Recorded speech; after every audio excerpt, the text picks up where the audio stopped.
Okey, korang tahu tak apa fungsi yang ni? Wash program. Korang tahu tak apa fungsi dia? Ada ke tak kakak-kakak, abang-abang, adik-adik yang masih tak tahu lagi apa fungsi dia? Okey, dekat sini saya nak bagi tahulah yang kepada yang tak tahu, yang dah tahu tu abaikan je lah video ni Yang belum tahu.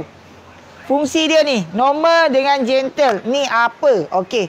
Bila korang pusingkan korang punya wash timer, okey, korang tengok okey, tunggu sekejap. Okey, korang tengok pada rotation dia. Nampak? Dia pusing sekejap je. Lepas tu dia senyap. Senyap.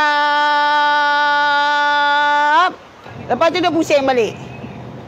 Okey, itu dekat bahagian normal. Okey, tu dekat bahagian normal. Sekarang kita pusing dekat gentle pula. Okey, kita pusing kita punya wash sambil korang perhatikan bahagian dalam Okey. Korang nampak? Dia tu pusing. Okey, dia berhenti. Dia tu pusing. Pusing. Tak berhenti-berhenti. Okey, dia berhenti. Lepas tu dia sambung pusing balik. Korang nampak tak perbezaan dia?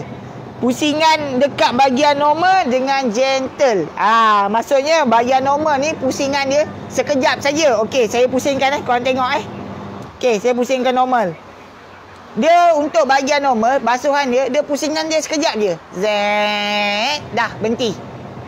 Lepas tu dia tunggu kejap. Lepas tu dia pusing balik. Zet, berhenti. Tu untuk pusingan normal.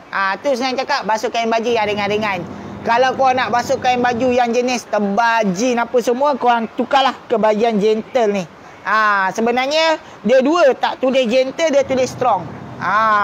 Maksudnya bila kita pusingkan je bahagian gentle ataupun strong ni, pusingan tu akan jadi lama memusing.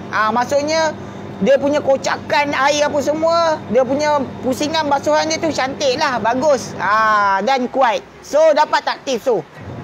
Kalau dapat, komen dapat. Kalau korang nak dapatkan buku panduan DIY ni, nak dapatkan kat mana? Korang boleh dapatkan dekat di Shopee kita ataupun di laman web kita www.hairobiko.com. Okey, nak jimat apa? Kita DIY je. Assalamualaikum.